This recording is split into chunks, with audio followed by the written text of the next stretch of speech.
And guess who thinks he can end this war? Erdogan, the president of Turkiye. He, for one, has offered to mediate yet again. This is not the first time he has said this. But what makes him think he can help? Turkiye's unique position in this war. That's what I'd like to focus on.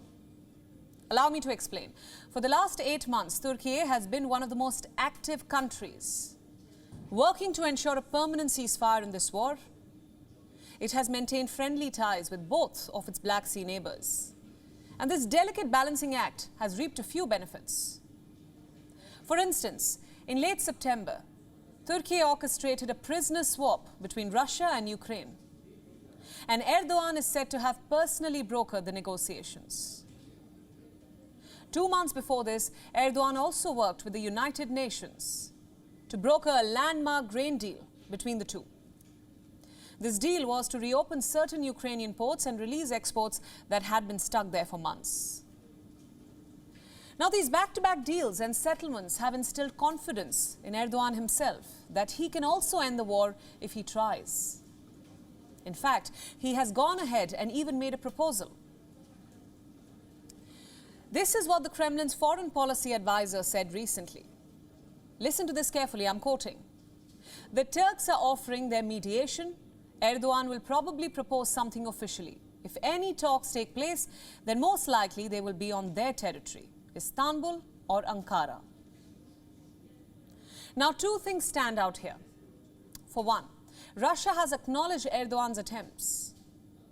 Two, it has also hinted at the possibility of talks, meaning that Moscow seems to be in favor of Turkey donning the mediator's hat.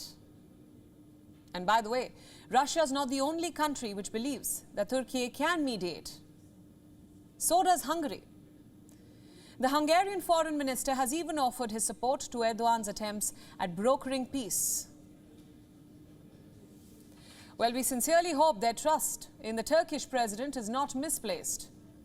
Because let's be frank, his track record at home is anything but peaceful. Turkey has passed a new disinformation law that could jail journalists for more than 3 years. This law will, in a sense, restrict any kind of criticism of the government of Erdogan, also that of his government in the run-up to the elections. You see, Turkey is going to polls next year, and Erdogan's prospects don't look good. He's facing immense public scrutiny, and the opposition is gaining strength. In fact, for the first time in 17 years of Erdogan's rule, analysts say that the outcome of the polls is unpredictable.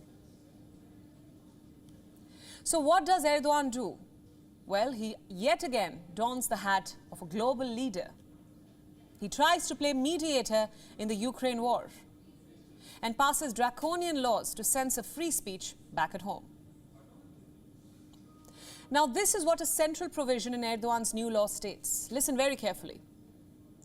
People who disseminate false information about the internal and external security, public order and general well-being of the country in order to create anxiety, fear or panic among the public will face a prison sentence of between 1 and 3 years. Critics are calling this fascist. They say the vague and broad wording of this law will enable the government to put anyone behind bars. And that's scary. Leading the charge is the Turkish opposition, in fact. Look at these images. This is a Turkish opposition leader breaking his phone in parliament to denounce Erdogan's new bill. He literally took out a hammer and smashed it on his device. You have to watch this to believe it. This law is of great interest to young people. I would like to address my brothers who are 15, 16, 17 years old and who will decide the fate of Turkey in 2023 and who will vote for the first time at the age of 18, 19, 20. You can't go on vacation wherever you want. You can't eat the food you want. You can't buy the tablet of clothes. You can't buy the tablet or clothes you want. You are unhappy. The reason for this is the AKP government and the MHP that follow it and the MHP that followed it. You have only one freedom. It is the phone in your pocket. There's Instagram, YouTube, Facebook. You communicate there.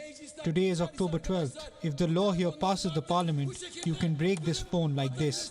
My young brothers, You will not need to use it, but let me warn you, in June 2023, these dear young people will give you the lesson you deserve. You saw that. Now, this is the kind of pent-up anger that the Turkish people have towards Erdogan. Not just lawmakers, but also activists and journalists. On your screen now are shots of a few journalists staging a protest outside the Turkish parliament.